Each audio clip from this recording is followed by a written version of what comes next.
ನಮಸ್ಕಾರ ಸ್ನೇಹಿತರೆ. ಈ ಟೊಮೊಟೊ ತೋಟ ಬಂದು ಸಲಾರ್ ತೋಟ. ಸಲಾರ್ 60 ದಿವಸ ಆಗಿದೆ ಈ ತೋಟಕ್ಕೆ. ಈ ತೋಟ ಫಸ್ಟಿಂದ ಲಾಸ್ಟ್ವರೆಗೂ ನಾನೇ ನ್ಯೂಟ್ರಿಷನ್ ಮ್ಯಾನೇಜ್ಮೆಂಟು ಮತ್ತು ಪೆಸ್ಟ್ ಮ್ಯಾನೇಜ್ಮೆಂಟ್ ಎಲ್ಲ ನೋಡಿರೋದು. ನ್ಯೂಟ್ರಿಷನ್ ಮ್ಯಾನೇಜ್ಮೆಂಟಲ್ಲಿ ಬಂದು ಬರೀ 25 kgದಲ್ಲಿ ಬೆಳೆ ಬಂದಿದೆ. ಅದು ಯಾವುದಪ್ಪ ಅಂದರೆ KSC ಪೈಟಾಕ್ಟಿಲ್ ಅಂತ. KSC 1 10 ದಿವಸಕ್ಕೆ ಒಂದು ಸಾರಿ 5 kg ಬಿಟ್ಟಿದ್ದಾರೆ. ಈ ರೀತಿ 5 kg 10 ದಿವಸಕ್ಕೆ ಒಂದು ಸಾರಿ 2 ಸಾರಿ ಬಿಟ್ಟಿದ್ದಾರೆ. ಮತ್ತು 3 2 ಸಾರಿ ಬಿಟ್ಟಿದ್ದಾರೆ. KSC 3 ಅಂತ, ಅದು ಅಷ್ಟೇ ಪೈಟಾಕ್ಟಿಲ್ ಟೆಕ್ನಾಲಜಿ. ತುಂಬ ಚೆನ್ನಾಗಿದೆ.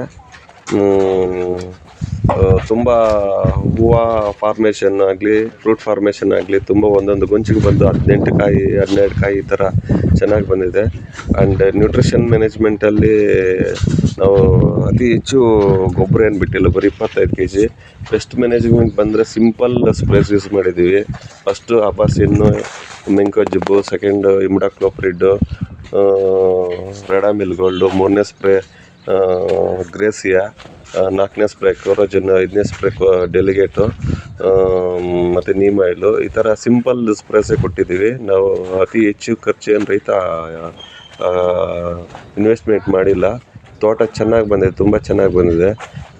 ನಮ್ಮ ರೈತ ಇದ್ದಾರೆ, ಅವ್ರನ್ನ ಮಾತಾಡ್ಸೋಣ ಬನ್ನಿ. ಅಣ್ಣ ನಮಸ್ಕಾರಮ್ಮ. నమస్కారం. ಯಾವ್ದಣ್ಣ ಇದು సీడు? సలార్. ఓకే. మీ పేరేనా? మంజునాథ్. ఊరు పులగల్ చేలూరు దగ్గర కదా? ఓకే. ఇది సలార్ ఎన్ని రోజులు పంటనా ఇది? ఇప్పుడు 60 రోజులైందా? 60 రోజులైంది. ఈ 60 రోజులకి చేరి మీరు మీ అగ్రికల్చర్ ప్రాక్టీస్ ఏమి చెప్తారా కొంచెము? ప్రాక్టీస్ అంటే నేను ఈ KSC బ్యాగ్లో వచ్చేసి 4 ఇడిచినాను. 4 ఉంటే 20 kgలా? 20 kgలు. మళ్ళీ వచ్చేసి కొకోలి బ్యాగ్ ఇడిచినాను. 5 kgలా 10 kgలా? 5 kgలు. ఓకే. మళ్ళీ ఇంకేమి ఇడిచినారు? మళ్ళీ అంతా స్ప్రేలు. అటుకి 25 kgల్లో ఈ తోట వచ్చింది అంటారు.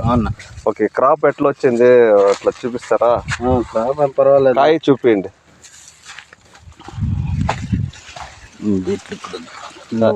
కాయి పర్లేదా? పర్వాలేదు.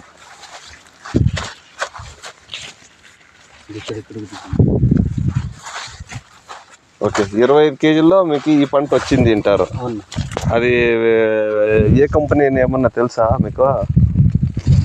తెలియదు. మా డీలర్ వచ్చేసి రెడ్డప్పని వచ్చి చూపించి KSC అని ఇప్పుడు చదివిన కంపెనీ పేరు చదివేకపోయినా మంచి రిజల్ట్ ఉంది, పర్వాలేదు. దాని ఇంకా అదే ಕಂಟಿನ್ಯೂಸ್ ಜಾಸ್ತಿ ಫರ್ಟಿಲೈಸರ್ಸ್ ಅಂಗಡಿ ಓನರ್. ಓಕೆ. ಇದೇ ಥರ ಇನ್ನೂ ಮಾಹಿತಿ ನಿಮಗೆ ಬೆಳೆ ಬಗ್ಗೆ ಕೊಡಲು ಪ್ಲೀಸ್ ಸಬ್ಸ್ಕ್ರೈಬ್ ಮಾಡಿ ನನ್ನ ಚಾನಲನ್ನು.